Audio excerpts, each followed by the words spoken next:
série de personnes, en particulier des personnes qui ont peu de formation politique ou peu de formation en rhétorique ou en argumentaire et des choses comme ça. Donc, la question de la formation est essentielle et donc de l'éducation, d'où la présence ici de nos deux intervenants. Dans la formation et l'éducation, il y a deux termes qui sont venus souvent, c'est la formation classique, je dirais, institutionnelle par l'école, à la citoyenneté, à la civilité, voilà, à l'engagement politique peut-être, mais et puis il y a tout ce qu'on a aussi entendu, l'éducation populaire. Alors, plusieurs ont demandé c'est quoi l'éducation populaire et tout, mais donc là, on entendra parler. Voilà, alors, je présente donc Lorraine Lefort, qui n'est pas là, venait de Tous élus, elle aurait dû nous parler de l'engagement. Julie Lefort travaille chez les Scouts et Guides de France, responsable de formation. Non, il faut pousser. Pardon. Je suis membre du conseil d'administration, donc à titre bénévole. Ah, voilà.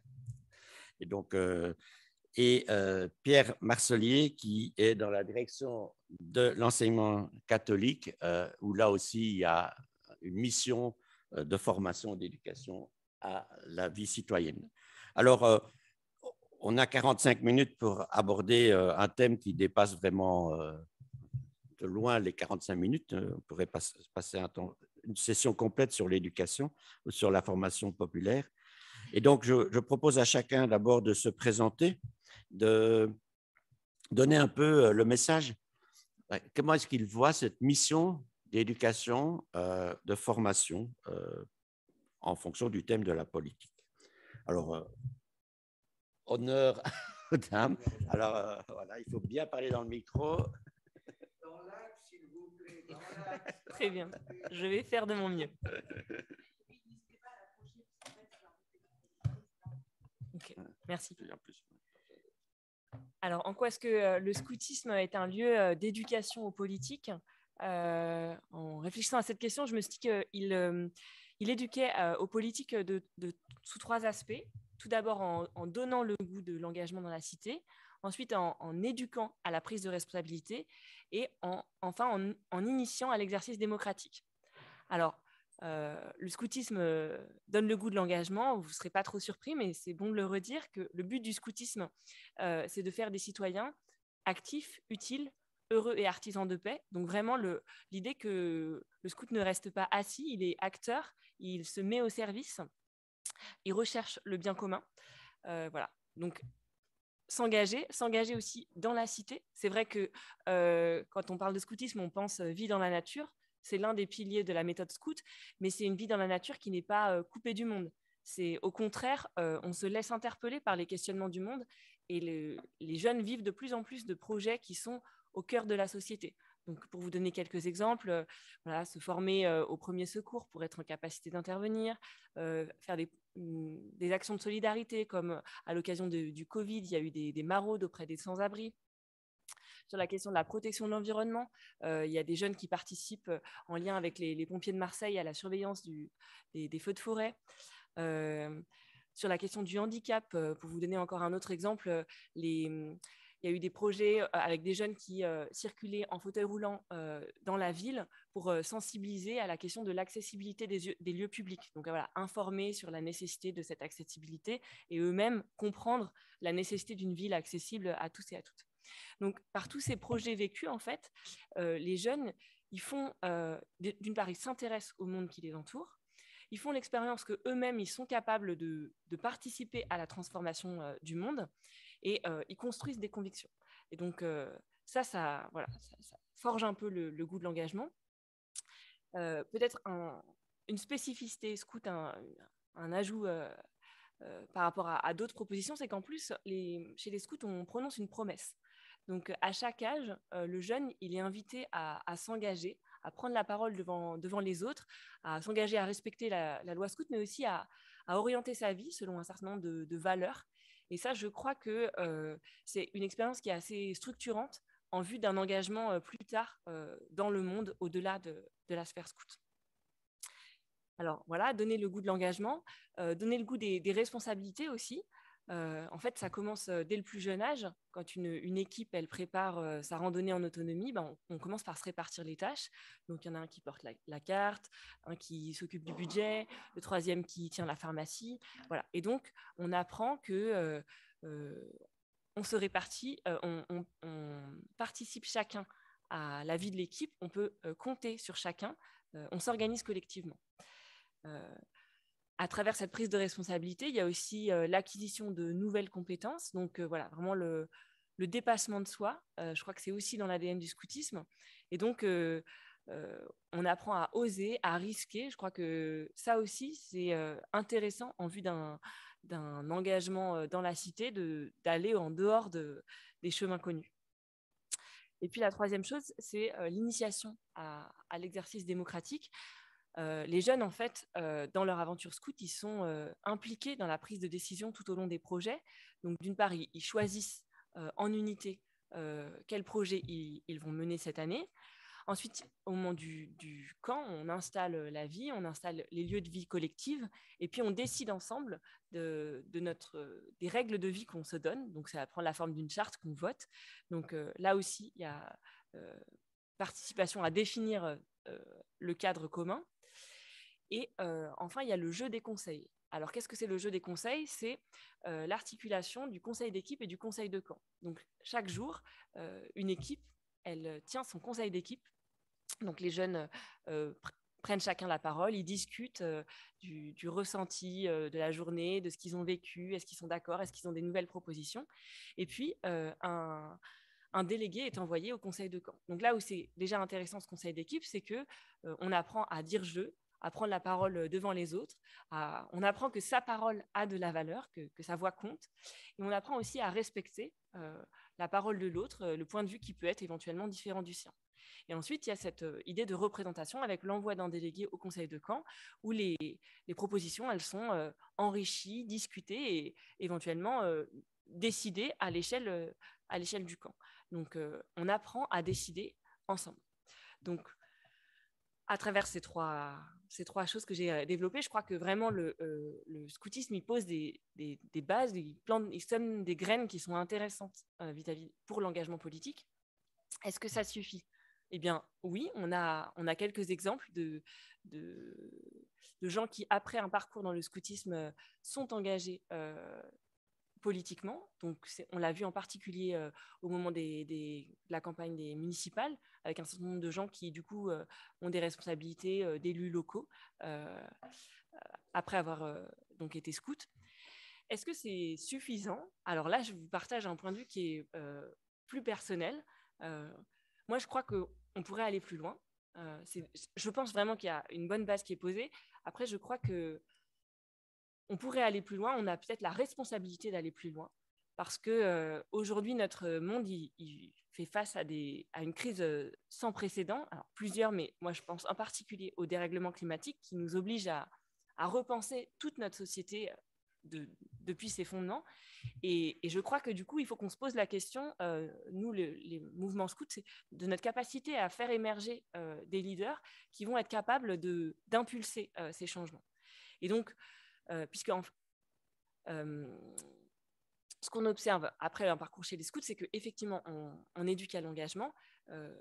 Ce qu'on voit beaucoup, c'est des gens qui ensuite vont prendre des engagements sous la forme associative, mais que en proportion, le nombre de gens qui choisissent l'engagement politique, il est finalement pas si important. Or, eh bien, le cadre de notre société, il est quand même donné par le cadre posé par les instances élues. Et je crois que c'est nécessaire aussi d'investir l'engagement politique pour transformer la société. Et donc, qu'est-ce que je crois qu'on pourrait faire plus ou faire investir davantage?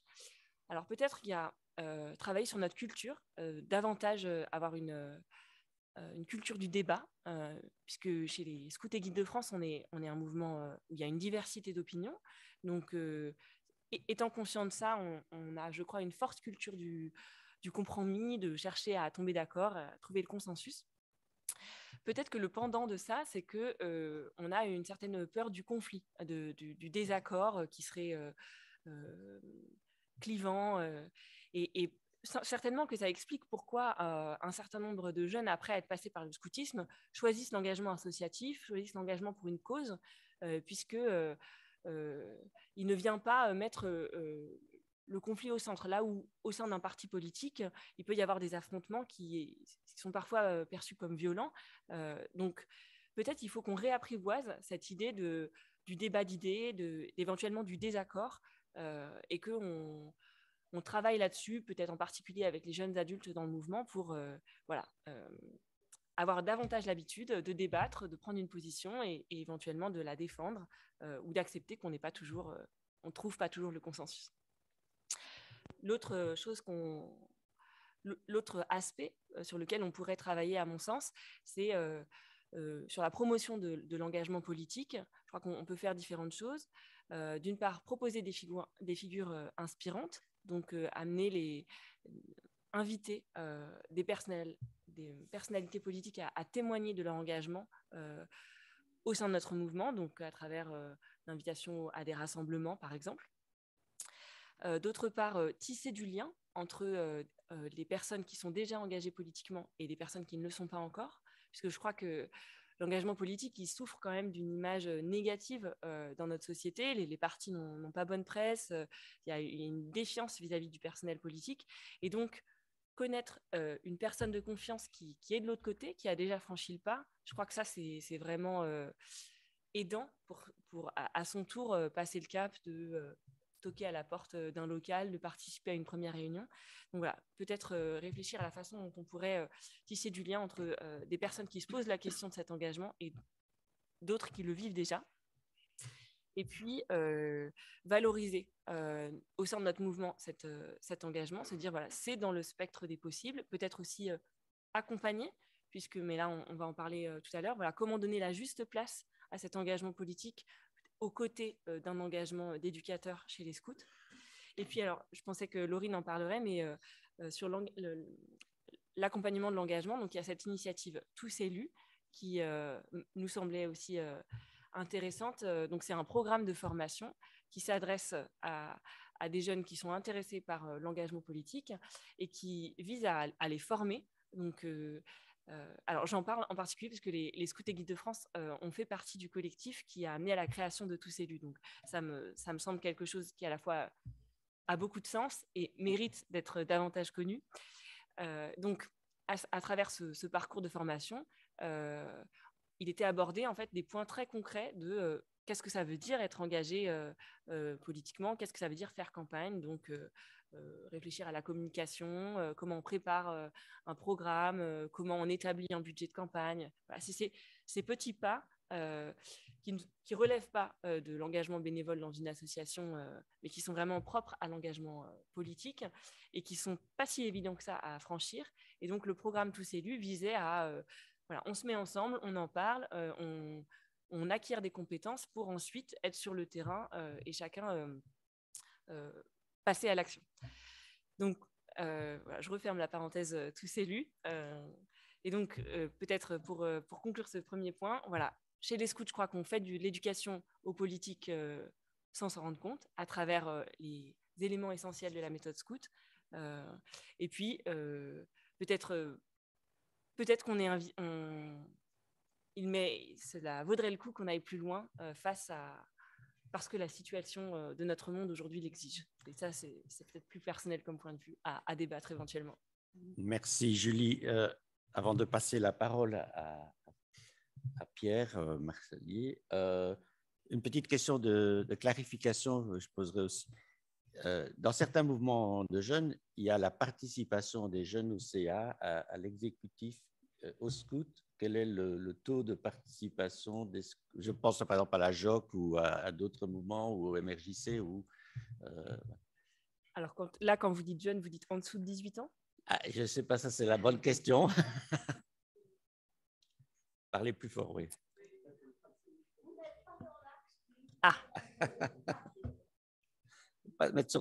Alors, c'est vrai que la question de la participation des jeunes, elle est centrale dans nos questionnements et en particulier au conseil d'administration. Je crois qu'elle ne se fait pas directement par la participation au sein du conseil d'administration, mais plutôt à travers les instances de discussion, de débat du mouvement. Donc, en premier lieu, il y a l'Assemblée territoriale. Donc, le territoire, c'est un peu l'unité de base du mouvement selon les départements. Le plus souvent, ça correspond à peu près à un département, pour vous donner une idée. Et donc, les plus de 16 ans sont invités à...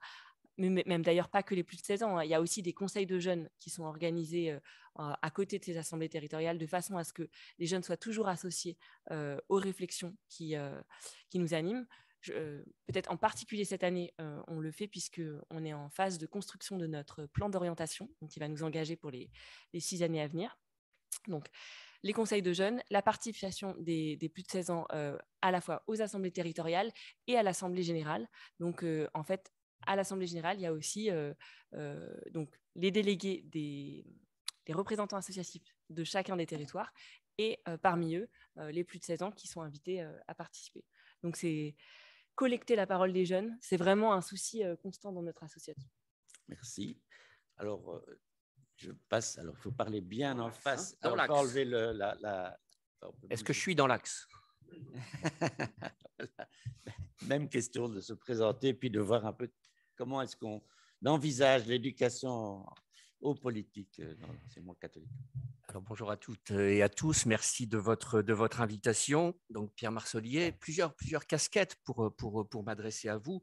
Donc, aujourd'hui, je suis délégué général chargé des relations politiques au secrétariat général de l'enseignement catholique.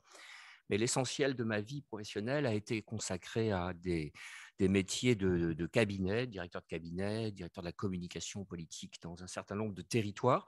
Donc aussi une connaissance, un engagement personnel qui a commencé très jeune. C'est pour ça que la question j'étais très heureux de répondre à cette invitation parce que j'ai été très engagé dans une formation politique de jeunes avant même d'être majeur, des trésoriers national d'un grand mouvement politique de l'époque qui n'existe plus, et de sa dimension jeune. Donc il y a aussi, je parle évidemment ici au titre de l'enseignement catholique, mais avec cette expérience personnelle, ce parcours et cette envie que d'autres jeunes puissent connaître le même.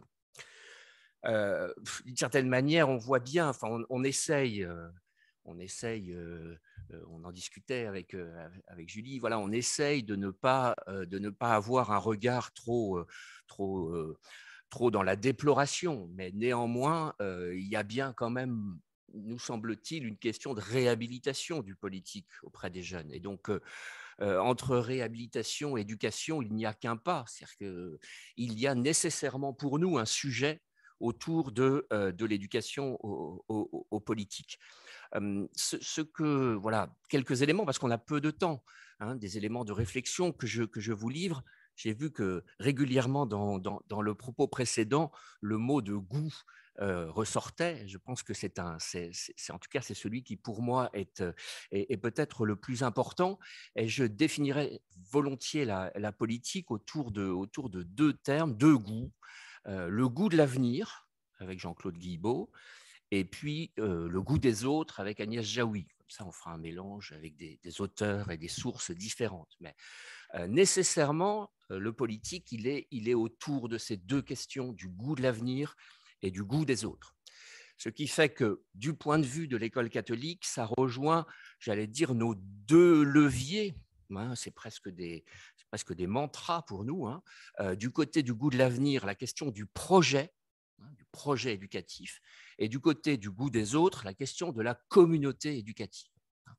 Et donc, nous, tout le travail qu'on va mener, il est probablement, certes, il y a en termes de formation, probablement des besoins d'expertise, de formation spécifique à telle ou telle donnée, peut-être même d'ouverture et même certainement à la science politique elle-même. On va probablement engager un travail avec les Bernardins dans les années qui viennent sur cette question de l'enseignement de la science politique. Il y a certainement tout ça. Mais le plus important, c'est probablement quand même, ça relève probablement de cette capacité à dire à travers l'école ce qu'est un projet de communauté et ce qu'est une communauté de projet. D'arriver à faire à permettre, hein, à donner l'occasion à des jeunes de faire cette expérience. Donc, voilà, quelques mots sur l'avenir. C'est un peu étonnant, l'école. À la fois, on attend énormément d'elle, parfois toujours un peu plus. On l'a vu dans les années récentes, dès qu'il se passe quelque chose, dès qu'il y a une crise particulière, un moment de tension de notre société, on en demande toujours plus à l'école. Et en même temps, c'est un mot à la mode, et en même temps, on n'attend plus grand-chose d'elle. Enfin, on a le sentiment que, voilà, est-ce qu'elle peut vraiment faire quelque chose? Et probablement, je pointerais comme première difficulté, c'est pour ça que je ne veux pas porter mon propos trop sur la formation technique, parce que il me semble qu'on a un effort à faire pour que l'école ne soit pas strictement dans une visée utilitariste. Et notamment, évidemment, il y a la question de l'emploi, il y a la question du déclassement social. Évidemment que l'école ne peut pas dire on s'en fiche complètement de savoir ce qui se passera pour l'élève quand il aura fini. Mais néanmoins, si on se souvient de l'héritage de nos pères grecs et latins, l'école était du côté de l'ostium, c'est-à-dire du loisir. Alors c'est étonnant, mais elle n'était pas utilitariste. Sa vocation, elle était du côté du temps gratuit que l'on donne à quelque chose. Et ça, c'est quelque chose, peut-être avec la fin d'un certain nombre de formations, ce qu'on appelait, je vais y revenir en 2 mots, les humanités, des choses, voilà, le temps donné peut-être à de la césure, à tant d'activités, hein, qui ne sont pas strictement utilitaires et orientées vers, voilà, oui, je sais pas, je regarde aussi le caractère totalement anxiogène de l'orientation. Enfin, vous voyez tous les débats qu'il y a eu autour de Parcoursup, de la réforme du bac, etc. Un côté très anxiogène, qu'est-ce qui va m'arriver, etc. Et pas le temps de se former. Parce que, j'enchaîne sur un deuxième point, la question centrale de l'école, c'est de savoir si elle est atelier d'humanité. C'est la définition qu'en donnait Comenius, un grand théologien protestant, de la Renaissance, je pense, je situe à peu près à ce moment-là, voilà, officina humanitatis, c'est-à-dire un atelier d'humanité, peut-être d'ailleurs un atelier des humanités aussi. Bon. Est-ce qu'on prend ce temps-là? Est-ce qu'on accorde suffisamment de temps à cela? Et puis il y a l'exercice de la liberté et de la responsabilité, hein, c'est-à-dire l'éducation à cette intendance du monde qui finalement nous est confiée par Dieu de manière subsidiaire. La subsidiarité, ce n'est pas juste, vous le savez, vous avez certainement au CERAS beaucoup travaillé sur cette question, je le sais, ce n'est pas juste une question d'organisation politique au sens technique du mot, la subsidiarité, le petit niveau, etc. Ce n'est pas uniquement ça. La subsidiarité, c'est le fait qu'on laisse la liberté opérante de chacun s'exercer. Et est-ce que nous donnons aux élèves l'occasion de cette liberté opérante? C'est pourquoi nous croyons à la liberté de l'enseignement, pas pour des raisons idéologiques, pour des raisons profondément philosophiques et humaines de cette intendance du monde. Et probablement une dernière réflexion, hein, voilà, je vous envoie comme ça des pistes. Hein, quelle place à l'utopie en éducation? Je sais bien que ce mot-là est fait l'objet d'un certain nombre de soupçons, et c'est bien légitime. Il est souvent associé aux avatars utopiques et dramatiques du siècle précédent. Mais néanmoins, c'est notre héritage, c'est celui de Thomas More, c'est l'héritage de l'Église, à travers la doctrine sociale, que de porter cette fonction utopique. Et comment la partage-t-on? Dans une formule simple qu'on échangeait tout à l'heure aussi, avant de prendre la parole, pour qu'il y ait politique, il faut la conviction profonde que l'on peut changer le monde. Si on ne croit pas que le monde peut changer, il n'y a pas de politique. Eh bien, est-ce que nous donnons le sentiment en éducation, à travers l'éducation, que le monde peut changer? Eh bien, pas toujours. Pas toujours. Donc, il y a, si vous voulez, c'est cette question il peut y avoir un meilleur que. Alors, je ne sais pas si ce n'est pas le meilleur des mondes de Huxley, mais il peut y avoir un meilleur. C'est exactement ce que dit Thomas More dans l'introduction de l'utopie. Il réfléchit sur le optimo statu. Est-ce qu'on peut faire mieux? Est-ce qu'on peut faire mieux? Et c'est exact, enfin pour nous, c'est très important parce que c'est également le regard que l'on porte sur l'élève. Il y a dans l'acte éducatif, je le décline souvent dans trois temps, deviens ce que tu es capable et tu es aimé. Mais ces éléments-là sont indispensables, indispensables à la construction du politique. Il y a un devenir possible, un meilleur possible pour chacun et pour la société dans laquelle nous nous trouvons. Sur l'avenir, peut-être une autre piste, alors là c'est tout à fait personnel, mais je crois que c'est un exemple. Je crois beaucoup, et pas uniquement à cause du parcours personnel de l'actuel président de la République, mais je crois beaucoup au théâtre comme un outil éducatif profondément politique.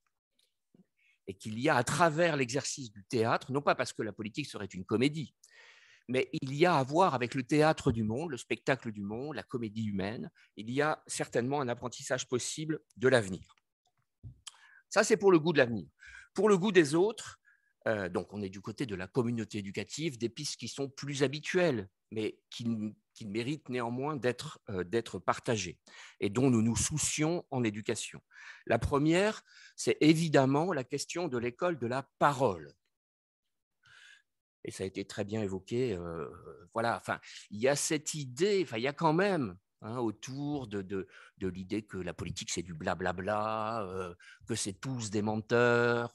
Il y a une disqualification de la parole, dont le signe le plus manifeste aujourd'hui est l'absence de nuances. Extrêmement compliqué, et on le voit très bien avec les élèves dans les échanges sur quelques sujets que ce soit, qui peuvent être de l'histoire, qui peuvent être des sciences-vie de la Terre, etc. On essaye de créer le débat que vous évoquiez, mais la nuance, c'est un phénomène, voilà, c'est tout ou rien. À la fois, il y a l'immédiateté et puis il y a cette difficulté de la nuance. Et en même temps, en particulier du côté de nos enseignants, nous sommes particulièrement inquiets, enfin soucieux, de la question de la neutralité et de la neutralisation, qui s'impose comme, on y reviendra peut-être tout à l'heure dans les questions, mais qui s'impose comme un impératif éducatif, et je ne le crois pas. Je pense que c'est exactement le contraire, mais je laisse ça pour les questions. Donc, premier point, celui de la parole. Deuxième point, celui de la reconnaissance. L'école, ce n'est pas uniquement une question, enfin, il y a un lien entre connaissance et reconnaissance. Vous voyez, par exemple, quand on évoque l'ignorance, vous voyez, le mot ignorer, il a deux sens. Il a j'ignore ceci, du côté de la connaissance, mais il y a aussi, j'ai croisé Madame Machin ce matin dans la rue et elle m'a ignoré. Donc, je ne reconnais pas l'autre. Et cette question, elle est profondément politique. Donc, il y a un travail à faire sur la reconnaissance de l'autre comme différent.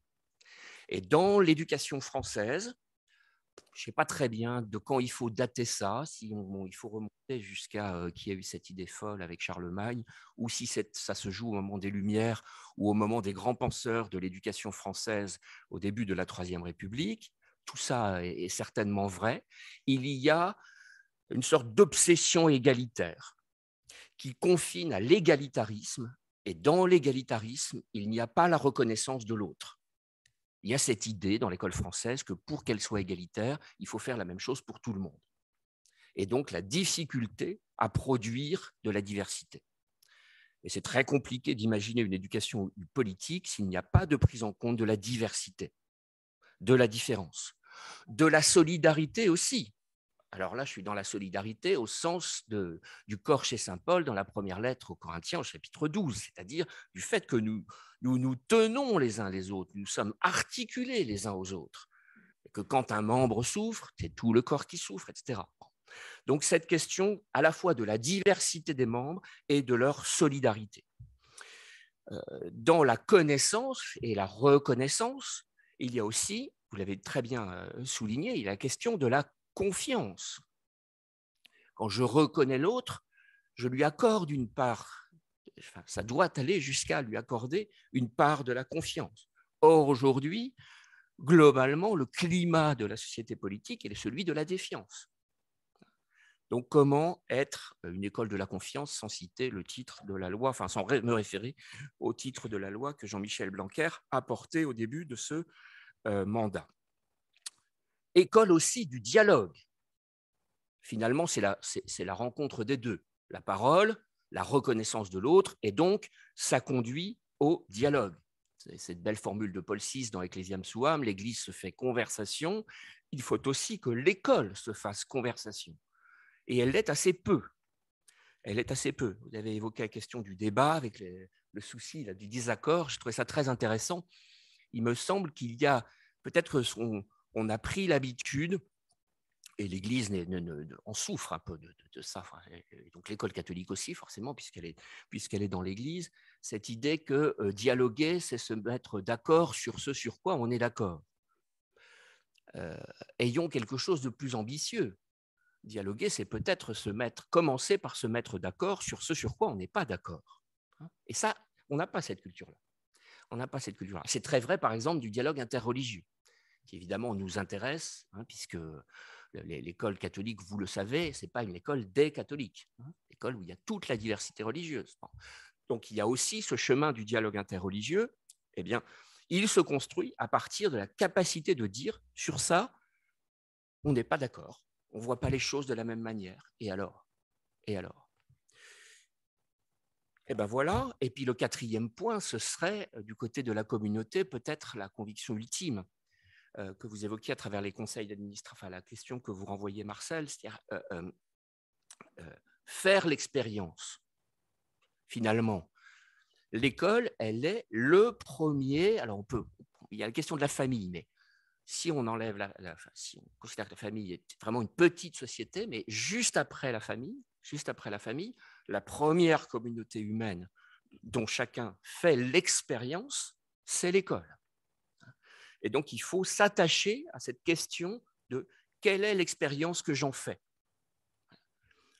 avec ses points positifs et avec ses points négatifs. Donc, faire l'expérience. Donc, finalement, de ce goût des autres et de ce goût de l'avenir, c'est travailler, on s'y efforce, c'est travailler à toujours réconcilier l'école avec l'espérance pour l'avenir, avec l'espérance et avec une certaine idée de l'alliance. Toute l'intuition du pape François sur le pacte éducatif, ce n'est pas seulement un truc technique où on met des gens autour de la table pour faire de l'éducatif, c'est que l'éducation demande de l'alliance. Elle est nécessairement le travail coopératif de plusieurs, articulés les uns aux autres, goût des autres, goût de l'avenir. Voilà quelques mots et quelques pistes que je souhaitais vous partager. Merci beaucoup. Avant de passer la parole à vous, derrière vos écrans ou ici en présentiel, j'ai une question que je voudrais poser aux deux intervenants. Ils ont déjà eu la question, donc ils connaissent un peu, mais cette question-là, elle est une question centrale qui est est-ce qu'on peut éduquer ou former à la politique ou aux politiques, je ne sais pas, sans s'engager soi-même politiquement? C'est la question de l'éducateur. Doit-il rester neutre? On a entendu parler un peu de la neutralité. Est-ce qu'on peut donner l'envie d'un engagement politique si on n'est pas pris par cet engagement-là? C'est clair qu'on ne voit pas bien un professeur de mathématiques donner l'envie des mathématiques si lui se dit mais moi les mathématiques bon, je suis complètement indépendant. Donc il y a toujours, on transmet un goût. On a bien parlé du goût. Et puis alors, c'est peut-être moins vrai chez les scouts et guides de France, mais dans l'école, il y a quand même un positionnement politique plutôt négatif par rapport à la politique, puisqu'ils se sentent non reconnus. Moi, étant enseignant, je vois bien que c'est assez dur. Et donc, comment pouvoir avoir un discours positif alors que soi-même, on vit en tant qu'enseignant ou soit la famille de nos étudiants porte un discours plutôt négatif. Voilà, comment est-ce qu'on réagit par rapport à mainstream et voilà. Et je redonne. Alors, oui, bon, on va continuer sur.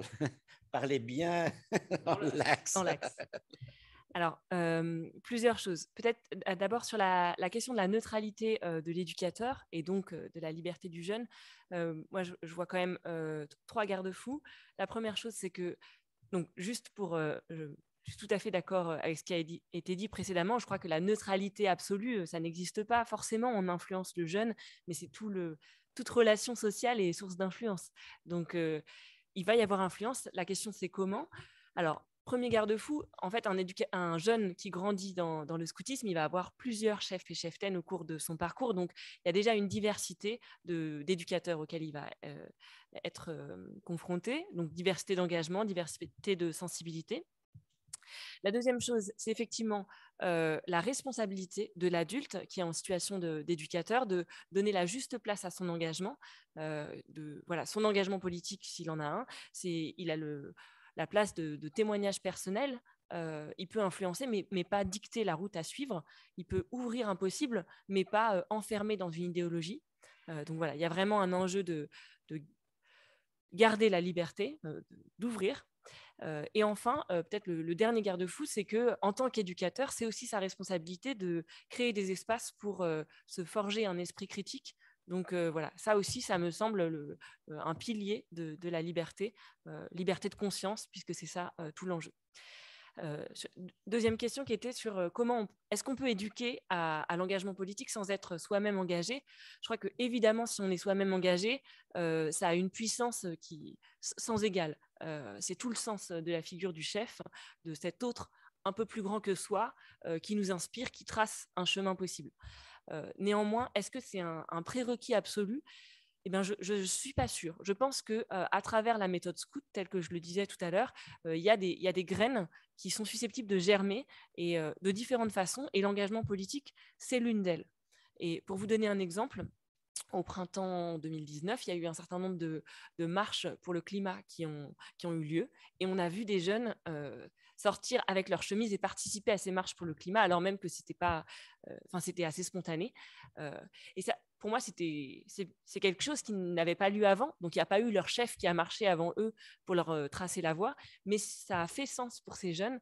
Pour eux, il y avait une continuité en fait entre l'engagement qu'ils pouvaient avoir avec leur unité, en choisissant un projet éco-responsable, en choisissant la sobriété dans leur vie de camp, en réfléchissant à l'empreinte carbone de leurs activités, d'une part, et ça avait une continuité avec le fait de descendre dans la rue et d'interpeller les politiques sur la question du dérèglement climatique. Donc ça, c'est pour moi l'illustration que c'est possible, à travers la méthode scout, de poser ces graines qui vont germer et peut-être sous la forme d'un engagement politique. Et enfin, sur dernière question qui était sur comment tenir un discours positif sur l'engagement politique alors que la société dans son ensemble, elle porte une vision plutôt négative. Eh bien, moi, je répondrais à travers les liens à tisser. Je crois que ce dont on souffre, c'est la défiance vis-à-vis de cet engagement, la défiance vis-à-vis du personnel politique. Eh bien, je crois qu'il faut témoigner, inviter à rencontrer, pour montrer que finalement, qu'est-ce que c'est des personnes engagées en politique? C'est des personnes qui pensent qu'il y a des choses qui devraient changer dans notre monde, qui pensent que ça vaut le coup de se mettre ensemble et de réfléchir à ce qu'on pourrait faire pour y remédier, et qui acceptent de prendre du temps pour réfléchir, s'informer, débattre. Voilà, c'est ça des personnes engagées en politique. Et du coup, pour moi, il y a un enjeu à montrer le commun entre l'engagement d'un bénévole dans une association et l'engagement d'une personne en politique. Alors, inviter à rencontrer vis-à-vis des jeunes, quelle forme ça pourrait prendre. Mais bien sûr, on fait des projets dans la ville, et bien pourquoi pas rencontrer des élus locaux, découvrir leur travail, montrer en fait l'authenticité de leur engagement.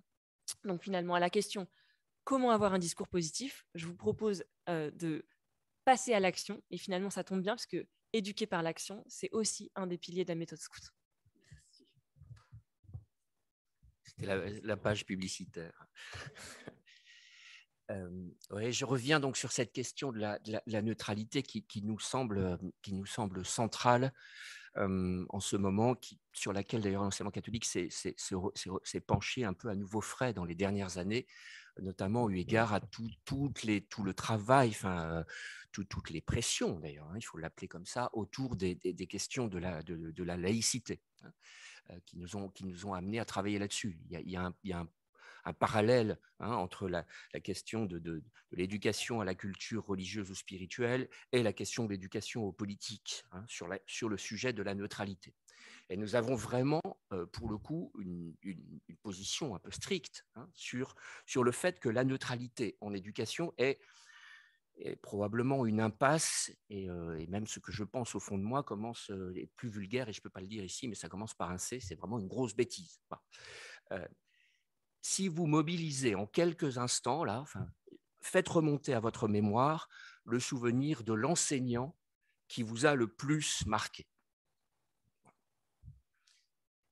Est-ce que le qualificatif qu'on peut le mieux lui attribuer, est-ce que son caractère principal, c'était d'être neutre? Évidemment non. Ceux dont nous nous souvenons et qui nous ont marqués, c'était des gens, parfois même un peu atypiques, parfois même très originaux. Et ils nous donnaient quelque chose d'eux-mêmes.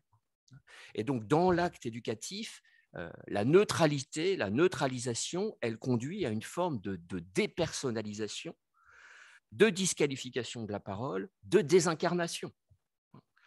Et être soi-même, ça n'est pas porter atteinte à la liberté de conscience de l'autre, au contraire, c'est la servir. En deux mots, hein, pas la servir, hein, mais c'est la servir. Hein, c'est vrai, enfin, c'est le respect même de la conscience de l'autre, c'est d'être soi-même devant lui. Et être soi-même, c'est assez compliqué avec la neutralité. Je vous assure que, j'ai l'occasion là, de ces dernières années d'avoir beaucoup partagé avec des enseignants sur ces questions-là dans différents établissements de notre réseau. Je trouve que là, je suis obligé d'être un peu dans la déploration. C'est devenu, cette question de la neutralité, proprement délirant. J'entendais encore l'autre jour un prof d'histoire me dire « mais je ne peux pas, j'estime que je ne suis pas autorisé à dire que j'admire Napoléon. » Parce que c'est imposer à mes élèves un point de vue. Je me disais, mais ce n'est pas comme ça que ça fonctionne. L'intérêt, c'est de lui donner le goût de l'histoire. Et donc, pour vous, c'est à travers Napoléon, mais vous ne l'obligez pas à aimer Napoléon. Vous lui dites, tiens, quelle est la personne, toi, historique? Quel est le personnage historique que toi, tu aimes le plus? Pas obligé que ce soit Napoléon. Mais s'il lui dit, je ne peux pas dire que j'aime Napoléon, alors personne n'aime l'histoire. Voilà. Et donc, on perd le goût des choses. Et donc, ça ne fonctionne pas. Et même chose, des profs de français disent, moi, je suis un passionné de Maupassant, j'ai fait une thèse sur Maupassant, ou je sais pas, ou un travail de fin d'études sur Maupassant, j'adore Maupassant, donc je ne l'enseigne pas. Mais je vous assure, tout ça, malheureusement, est vrai. Au début, quand j'ai commencé à en parler, j'en parlais en inventant des exemples. Maintenant, malheureusement, ils sont là. Donc, et voilà. Et je voulais vous citer parce que je trouve que c'est un texte très, très fort, voilà, un tout petit, pas très long, mais quand même. Si elle se limite, alors là, c'est sur la culture religieuse ou spirituelle, mais on peut élargir. Si elle se limite à une conception étroite de la neutralité par rapport à la culture religieuse spirituelle, l'école contribue à la méconnaissance des élèves et les laisse désarmés, sans outils intellectuels, face aux pressions et aux instrumentalisations des activistes politico-religieux qui prospèrent sur le terreau de cette ignorance. Remédier à ces carences est une urgence sociale. Alors, les termes sont très forts. Hein. Conception étroite de la neutralité, ça contribue à la méconnaissance et à l'ignorance. C'est évidemment pas possible pour l'école. Eh bien, cette citation, elle est de 2003, donc malheureusement ça date, et elle vient du rapport Stasi. Vous savez, le fameux rapport Stasi qui, en 2003, conduira à la loi de 2004 sur le port des signes, l'interdiction du port des signes religieux dans les écoles, etc. C'est ce qui avait été demandé par Jacques Chirac à Bernard Stasi dans l'actualité de l'époque, sur la montée des intolérances religieuses, etc. Bon. Mais vous vous rendez compte de la force de ça, et on n'a pas avancé. On n'a pas avancé. Hein. Ce rapport, vraiment pour ceux qui s'intéressent à la question de la laïcité, rapport de la Commission sur l'application du principe de laïcité dans la République, il faut relire la première partie dont est extrait ce texte sur cette question de la neutralité. C'est passionnant. La deuxième partie, qui est celle des préconisations, est malheureusement nulle. Mais c'est comme ça. Mais les analyses sont très, très bonnes. Donc, vraiment, pour nous, c'est une question centrale. Ça va énormément avec la question de la politique, cette question de la neutralité, parce que si on neutralise les choses, parce que même un prof de maths, il doit donner le goût des maths. Et s'il donne le goût des maths parce qu'il montre qu'il aime les maths, à d'autres, il donnera le goût de la politique parce qu'ils aimeront la politique, et à d'autres, le goût d'autre chose, etc. Voilà. Alors, sur le discours négatif, je vais essayer d'être moins long dans ma réponse. Peut-être une piste que nous devons, en tout cas l'école catholique doit y travailler, c'est ne pas avoir peur d'un discours théologique sur la question politique. Autrement dit, et Dieu vit que cela était bon. La politique, telle que nous la concevons pour les chrétiens, elle fait partie du projet de Dieu. Il aurait pu en être autrement. Et Dieu nous a créés d'une telle manière qu'il nous a invités à co-créer, à être coopérateurs de son action divine dans le monde, et la politique en est l'un des leviers. C'est l'intendance que j'évoquais tout à l'heure, ou la lieu-tenance, tenant lieu de. Et donc, nous devons le dire aux jeunes. Et il y a une exigence du baptismal, pour ceux qui sont baptisés, une exigence humaine pour les non-baptisés, à faire le politique au nom du projet de Dieu, dans la perspective du dessein de Dieu. Et est-ce qu'on le dit? Le temps que nous passons à des animations pastorales dans nos établissements, etc., moi, je trouve qu'il est parfois trop… Là, on revient à l'instrumentalisation évoquée au début. Voilà, et évidemment, il y a la préparation au sacrement, évidemment, il y a la catéchèse, tout ça était extrêmement important. Mais il y a aussi la place à accorder à la formation théologique, à ce qu'est ce monde, selon nous, et donc à la volonté de s'y engager positivement. Et Dieu vit que cela était bon. Merci beaucoup. Alors, c'est le moment des questions dans la salle et en Zoom. Voilà. Et donc, il y a déjà une première question chez Martin. Voilà, on cherche les micros d'abord pour que tout le monde entende bien.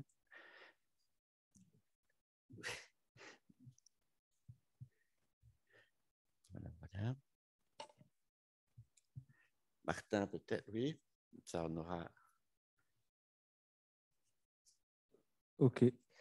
Donc, une question de B. Dufour, que je vous lis telle quelle, et qui s'adresse plutôt à vous, monsieur Marcelier. OK, je crache mon Covid dans le micro. Non, je rigole. Bon, allez, j'avance. Des recherches en éducation à la citoyenneté, entre guillemets, montraient il y a quelques années que les jeunes perdaient leur adhésion à la vie démocratique pendant leur scolarité, notamment parce que l'expérience qu'ils en font dans l'école discrédite la démocratie, faible pouvoir des délégués, mascarade des élections, sentiment de traitement injuste, reproduction des inégalités sociales. Le constat était qu'ils n'y croyaient plus alors qu'ils avaient à peine l'âge de voter. Ce constat est-il toujours actuel? Quelle est la marge de manœuvre de l'école pour donner une autre expérience de la démocratie?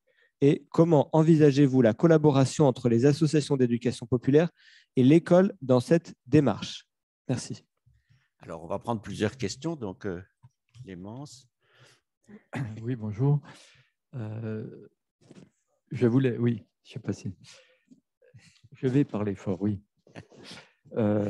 Donc, je voulais dire un mot, parce que je suis issu aussi, moi, de l'enseignement catholique. J'ai fait une partie de ma carrière dans l'enseignement catholique, dans la formation. Et puis, d'ailleurs, je n'ai jamais revu M. Marcelier depuis, mais je le salue.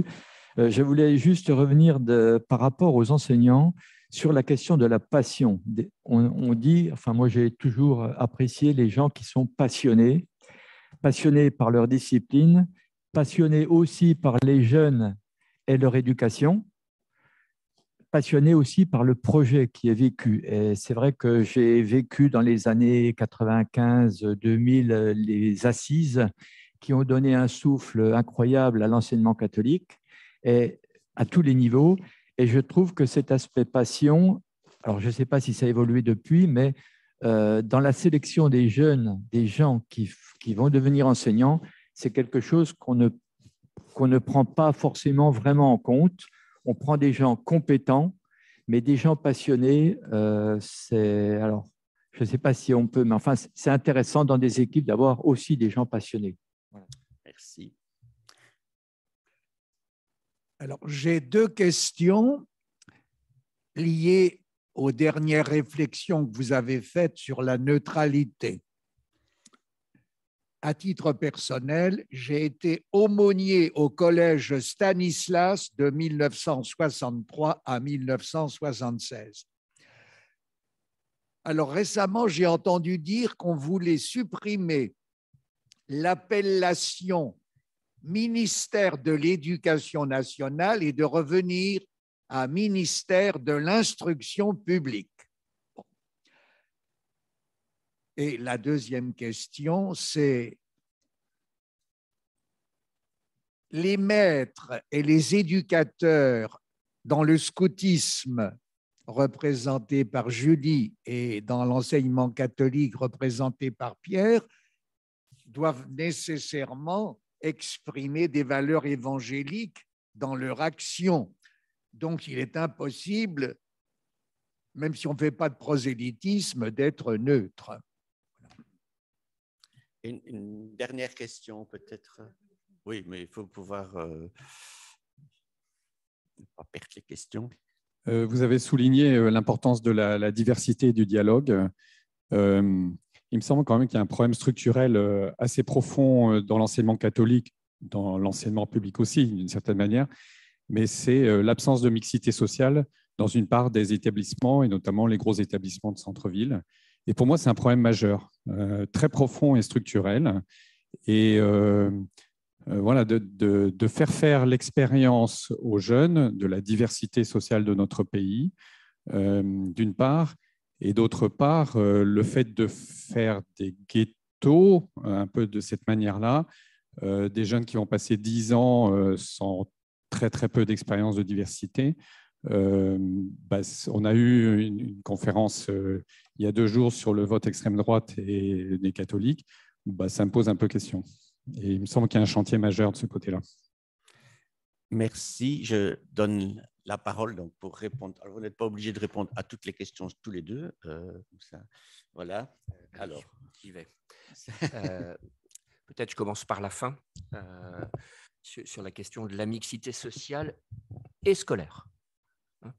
On cherche toujours à relier les deux.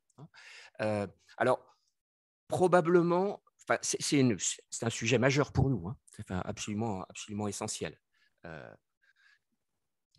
Pas si simple que ça de faire bouger les lignes, parce qu'on prend les choses dans l'état où elles sont. Je pense quand même que, donc je suis tout à fait d'accord avec vous sur la nécessité et sur le rapport qu'il y a qui pourrait, le rapport négatif qu'il y a entre soi et éducation à la politique, donc qu'on évoque ce matin. Ça, je suis d'accord.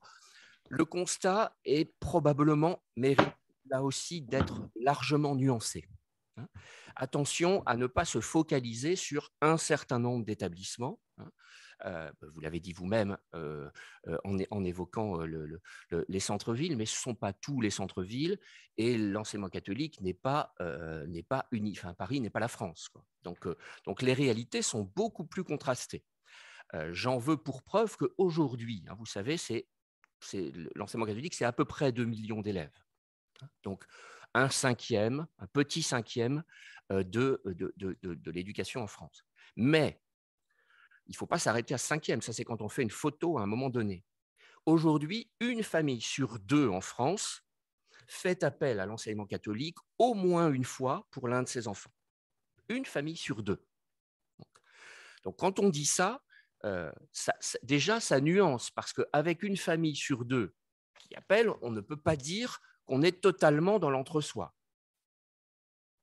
je ne gomme pas, enfin, je ne cherche pas à dire ce que vous dites n'est pas vrai. Hein. Il y a vraiment beaucoup de chemin à faire. Mais néanmoins, les réalités sont beaucoup plus contrastées. Beaucoup plus contrastées. Et en réalité, on n'a pas tous les éléments, mais quand on fait des études, enfin voilà, ce qu'on sait à peu près sociologiquement, en réalité, la sociologie des familles qui font appel à l'enseignement catholique, c'est plutôt cadre moyen supérieur, commerçants, artisans, agriculteurs. C'est ça la réalité sociologique, hein, voilà, ce que nous vivons. En revanche, vraiment, à nouveau, hein, je vous rejoins sur le fait que ce travail autour de la mixité sociale et scolaire est absolument indispensable. On a évoqué cette communauté dont il faut faire l'expérience, et si on fait l'expérience de l'entre-soi, ça n'a absolument aucun intérêt, c'est même très dangereux et délétère. Instruction, éducation, je ne vais pas commenter les programmes de chacun des candidats, mais ça ne m'a pas échappé. Il va de soi que l'enseignement catholique a toujours, vous l'évoquiez avec les assises, hein, est évidemment extrêmement attentif à, même s'il s'appelle enseignement catholique, hein, à être un lieu d'éducation. Ça ne veut pas dire, y compris pour notre sujet, qu'il faille négliger le métier central qui est celui de l'instruction et de la scolarité. Hein. Cardinal Garonne qui disait à très juste titre, l'école catholique ne peut pas être une école catholique si elle n'est pas d'abord une école. Hein. Donc, on ne va pas dire non plus qu'on se désintéresse de l'instruction et qu'à ce moment-là, nous sommes un mouvement d'éducation populaire. Ce n'est pas c'est pas notre métier. Mais en revanche, je relie la question que vous posiez à celle qui a été posée, je crois, à distance.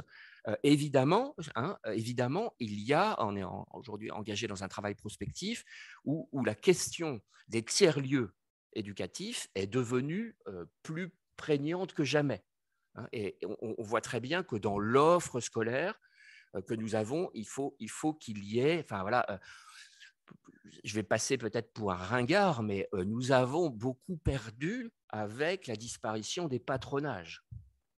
Quelque chose qui s'est perdu là. Je ne dis pas qu'il fallait maintenir les patronages, mais il y avait quelque chose qui se vivait, hein, qui a disparu et dont aujourd'hui nous avons à nouveau besoin. Hein, donc on va se réarticuler. C'est une demande des familles et nous on est là pour servir la demande des familles. Je ne sais plus quel était le sens de votre première question, mais vous avez évoqué les assises. Et donc, vous avez, voilà, je sais pourquoi j'ai écrit ça. L'un des slogans, on va dire, des assises, c'était « éduquer, passion d'espérance ». Et donc, évidemment, ce que nous avons dit autour du goût, parce que c'est le mot qu'on a choisi pour faire un petit discours, mais partout où j'ai dit goût, j'aurais pu dire passion. Et qu'effectivement, la question de la passion, elle est absolument déterminante. Il n'y aura pas d'éducation à la politique possible si on ne rencontre pas des passionnés. Mais ils peuvent être passionnés d'autres choses. Ils peuvent être passionnés de cheval, ce n'est pas un problème. Mais il faut rencontrer des passionnés. Et puis, je reviens à la première question. Alors, en des termes un peu rudes, mais je les entends. Effectivement, l'école, alors là encore, je crois qu'il faut faire un constat plus nuancé. Est-elle le lieu d'une vraie expérience démocratique? Eh bien, pas assez. Pas assez. Là, toujours dans ce travail prospectif, reviennent régulièrement, et c'est très bien, enfin, ce sera l'un des axes des travaux, des propositions de transformation qu'on mettra sur le tapis. Il y a évidemment la question des conseils de jeunes. Il commence à y en avoir, alors, dans les établissements, il y en a dans un certain nombre, toujours eu, dans d'autres pas du tout, mais même des conseils diocésains de l'enseignement catholique avec des jeunes ou des conseils de jeunes. Hein, ces expériences sont en cours, partout où elles existent, elles portent du fruit, elles sont absolument indispensables. Cela dit, ça encore, on ne dit pas assez ce qu'on fait, c'est-à-dire que ça existe beaucoup plus que pour ma part, je suis obligé d'être d'accord avec ce qui a été dit par notre auditeur à distance. Moi, je dois mon engagement politique, dont je vous rappelle que je vous l'ai dit tout à l'heure, il était avant même d'être majeur, je le dois au fait d'avoir été effectivement d'abord un délégué de classe, puis dans le conseil d'établissement de mon établissement, mais vraiment actif sur des questions très concrètes de la restauration, voilà, etc. Et à l'époque, c'était chez les frères de Plohermel, donc frères de l'instruction chrétienne, des cousins jésuites, mais version bretonne, n'est-ce pas? Eh bien, j'étais membre, j'avais 15 ans, j'étais membre du conseil de tutelle. Conseil de tutelle. Alors, je sais pas si tout le monde ne voit peut-être pas ce que c'est qu'un conseil de tutelle, mais c'est le lieu où on regarde les grandes orientations éducatives du réseau dans lequel on est, et y compris le choix, la nomination et l'envoi en mission des chefs d'établissement. C'est pas banal. Eh bien, les jeunes y étaient associés. Alors, on a toujours des efforts à faire, nous y croyons beaucoup. En tout cas, moi, je milite beaucoup dans ce sens-là. Donc, je suis d'accord avec l'auditeur pour qu'on aille beaucoup plus loin sur le sujet. Merci. Alors, je vais terminer par cette première question, mais du coup, rapidement sur les autres sujets qui avaient été évoqués. La question de la mixité nécessaire au dialogue, je crois que c'est aussi une question qui peut être adressée aux Scouts et Guides de France. Et vraiment, on est convaincu que cette expérience de la diversité, elle est essentielle. Et donc, cette question d'ouverture, c'est une question qui nous est permanente et qu'on prend vraiment à bras-le-corps. Et je crois que ces dernières années, on a vraiment su s'ouvrir à de nouveaux jeunes d'horizons plus divers. Mais voilà, c'est une question qu'on ne lâche pas, qu'on va poursuivre. Sur la question des valeurs évangéliques portées par les chefs et les cheftaines, oui, tout à fait, ça fait pleinement sens. Je crois que notre présence au monde, elle vient de notre foi catholique. C'est une invitation qui est aussi renouvelée par le pape François. Alors du coup, je vous propose ce petit extrait de Laudato Si. Donc, il y a le paragraphe qui rappelle que l'amour est aussi civil et politique. Dans ce cadre, joint à l'importance des petits gestes quotidiens, l'amour social nous pousse à penser aux grandes stratégies à même d'arrêter efficacement la dégradation de l'environnement et d'encourager une culture de protection qui imprègne toute la société. Donc ça, c'est vraiment quelque chose dont on se sent pleinement porteur. Donc oui, tout à fait, voilà. Sur la question de ces valeurs évangéliques portées par les chefs et les cheftaines. Et enfin, donc, pour reboucler sur cette question des jeunes qui perdraient leur confiance dans le système à travers l'expérience qu'ils en font à l'école. Alors, je ne ferai pas de commentaires sur ce qu'ils vivent à l'école, mais en tout cas, au sein du scoutisme, ils font l'expérience d'une utopie à travers ce camp où ils installent leur petite société, où on a à nouveau ces rôles qui se répartissent. Et il y a plusieurs choses intéressantes qui se jouent.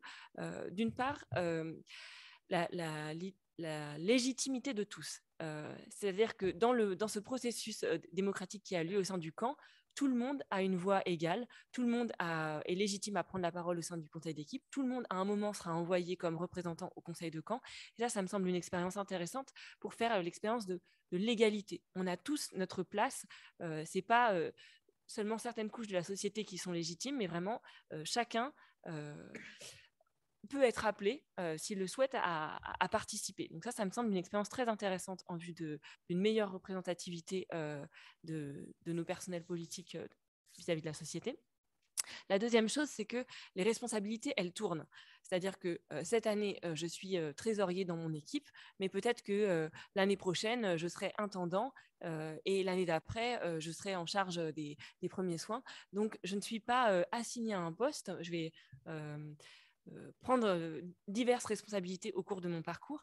Et ça me semble aussi intéressant. Et de la même façon, ça se joue avec les missions qui sont confiées aux adultes. On prend une mission pour un mandat, ça va être 2 ans, 3 ans, mais à aucun moment on est propriétaire de son poste. Et ça, pour éclairer l'engagement politique, je trouve que c'est intéressant de se dire, voilà, on n'est pas propriétaire de la responsabilité qu'on assume, c'est un service qu'on accepte de faire pour quelques années, et puis ensuite, on va passer la main. Donc toujours dans cette idée que tout le monde peut être amené à contribuer pour une durée qui est limitée dans le temps. Et puis, bien sûr, l'expérience du camp, c'est aussi l'expérience que le collectif il peut entreprendre, il peut mettre en œuvre, réaliser des choses, contribuer à transformer le monde. Et donc, ça aussi, ça me semble être source de confiance, en tout cas, ouvrir la possibilité que le jeune il adhère à cette institution et donc s'il a fait confiance aux scouts en étant jeune, eh ben, il est éventuellement à même à faire confiance plus tard dans d'autres institutions qui vont porter cet engagement politique. Merci. Alors, on va faire rapidement un dernier tour, puisqu'il y a aussi des... Alors, Nuno va te poser la... Merci. Et une nouvelle question, oui, effectivement, des personnes qui nous suivent à distance. Plutôt pour Julie, cette fois-ci. Au cours de notre session, nous avons mis en évidence que la défiance vis-à-vis du politique et le fait aussi de ne pas se sentir écouté et représenté dans le microcosme des responsables élus. Y a-t-il une attention particulière dans le scoutisme à la représentativité de la diversité sociale culturelle dans les instances de conduite du mouvement? Et y a-t-il aussi des expériences de vie démocratique pour choisir les responsables, pour choisir un projet novatrice? Et là, l'auditeur fait référence à ce que nous avons pu vivre au cours de cette session. Il cite, non, il ne cite pas, mais je le fais pour celles et ceux qui n'étaient pas là, sur la question des élections sans candidat, de la décision au consensus, enfin, toutes ces expériences dont on entend parler dans les nouvelles formes de démocratie participative, radicale, directe. Merci. Merci. Alors, je vous remercie pour ces deux interventions.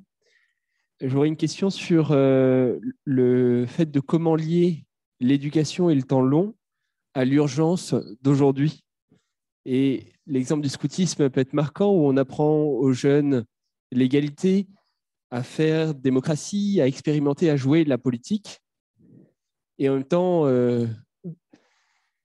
tout cela ne permet pas forcément d'agir dès aujourd'hui.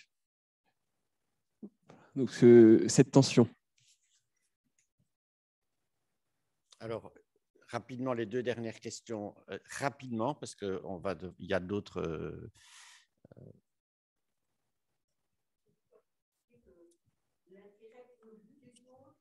de l'avenir. Et je me souviens qu'un jour, un groupe protestant m'a demandé d'intervenir. Je suis religieuse Xavier. Est-ce que d'être religieuse est un acte politique pour vous? Et j'ai témoigné sur ce registre. Et je crois que l'enseignement catholique, j'ai été élève et j'ai été prof et j'ai été dans différents pays. Et les gens étaient très sensibles, non pas à l'aspect religieux des bonnes œuvres, d'être bon, etc., mais dans cet aspect du partage des biens et de la mise en place justement de l'ouverture à tous, etc. Et il me semble, enfin, je suis touchée aussi par la neutralité, qu'aujourd'hui, pour redonner, j'allais dire, du goût à la fois à la croyance en l'avenir, les gens ont besoin que nous soyons en proximité avec eux, entendre, écouter énormément ce qu'ils vivent pour pouvoir témoigner de ce goût de l'avenir. Je donne un exemple, je visite les EHPAD et l'autre jour, je leur dis, vous savez, on dit qu'on baisse, on lâche beaucoup de choses, et on n'a pas d'avenir. Ben moi, je vais vous dire qu'on a un avenir parce qu'on va vers un avenir où il y aura enfin du soleil, du bon goût, etc. Et toutes ces personnes, tout à coup, se sont mis à applaudir. Ça m'a vraiment touchée. Parce Merci. Que les gens ont besoin vraiment de ce goût des autres et de ce goût de l'avenir. Merci pour votre intervention. Oui. Alors, on a beaucoup parlé d'éducation populaire. Vu mon âge, j'ai eu le privilège de côtoyer les gens qui ont fondé l'éducation populaire après la libération, après la dernière guerre. Et la plupart d'entre eux venaient du milieu bourgeois parce qu'ils avaient côtoyé des gens du milieu paysan ou du milieu ouvrier en captivité ou dans la résistance, qu'ils ont fondé des institutions pour établir des ponts entre leur milieu d'origine et ces gens dont ils ont découvert la qualité humaine. Et ces mêmes gens, une trentaine d'années après, ils ont été d'abord très efficaces pendant ces 30 ans pour former le monde paysan qui partaient de la campagne à la vie urbaine. Pour ça, ils ont été efficaces. Mais une trentaine d'années après, ils reconnaissaient que les ponts qu'il aurait fallu établir à ce moment-là, ça aurait été avec d'autres cultures et des gens venus d'ailleurs que le territoire national, d'ailleurs que la même religion. Et face à ça, le problème était trop difficile, ils baissaient les mains. Alors, il y a des institutions d'éducation populaire qui auraient été éducation populaire autrefois dans mon quartier, en grande couronne parisienne, les maisons de quartier, on en a fait une dans chaque quartier.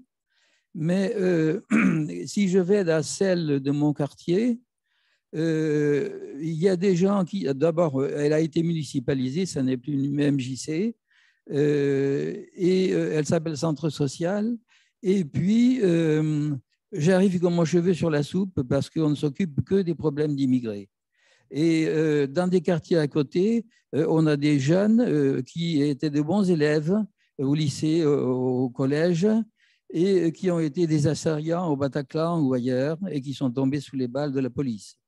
Merci beaucoup. Alors, pour les intervenants, je vous demande de répondre très, très brièvement pour ne pas nous couper complètement la pause. Merci.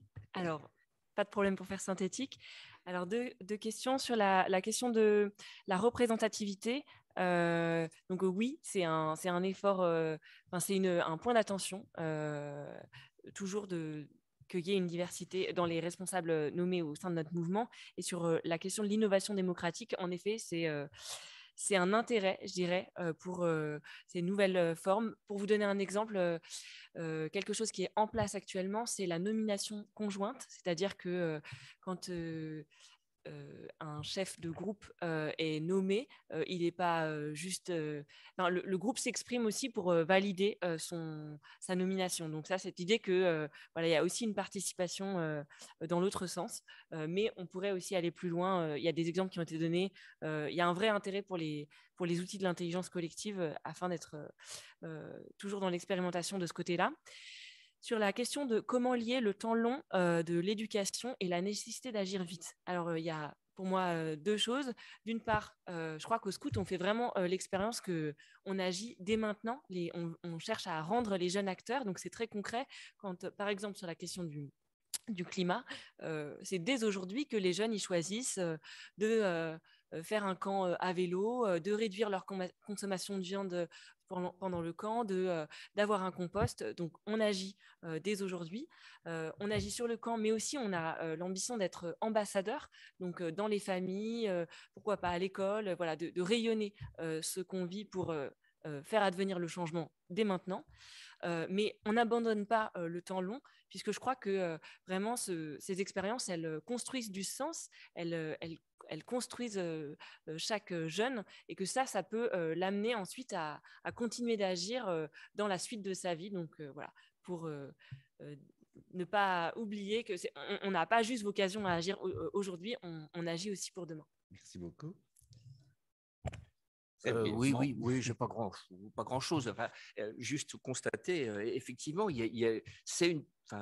vous avez raison, c'est une tension éducative que celle du temps court et du temps long. L'éducation, elle se réalise ici et maintenant pour chacun, mais elle est évidemment un travail sur l'avenir. Ça n'est jamais que l'une des expressions du déjà là et du pas encore. Hein. Donc, voilà. Et peut-être comme ça, la dernière chose, enfin, merci de vos réactions. Puis ce que disait aussi Julie, là, et sur la question de l'expérience démocratique, et peut-être des choses innovantes, en fait, je prends conscience, peut-être quelque chose qu'on pourra retravailler, ça m'aura enrichi, je prends conscience que bizarrement, on est plus innovant et plus engagé dans l'expérience démocratique dans les petites classes. Une espèce de cheminement qui fait qu'on l'expérimente plus, et plus on avance dans le parcours, probablement pour des raisons aussi d'utilitarisme, après on se rapproche des examens, de trucs, etc. Mais plus on avance en âge, moins on en fait l'expérience. Ce qui est paradoxal, ça devrait être dans l'autre sens, une sorte de maturation progressive, mais à bien constater, je crois qu'on le fait dans l'autre sens. Alors voilà. Et donc, vos questions m'ont questionné. Voilà. Donc, plus on est âgé, moins on en fait. Donc, aussi, on est plutôt des adultes, donc on va arrêter. Voilà. Pas trop. Et alors, je voudrais d'abord remercier Julie et Pierre. Voilà. Faire une petite page de publicité. On a beaucoup parlé des utopies, du débat et tout ça. Donc, il y a toute une série de revues projets, dont la dernière sur l'imagination au pouvoir. Là. Et puis, je laisse la parole à Clémence qui va... Merci beaucoup pour cette belle table ronde.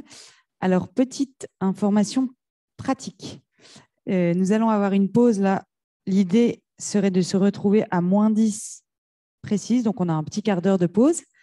Le libraire est présent. C'est le dernier moment où il est présent. Donc, n'hésitez pas à aller regarder ce qu'il propose.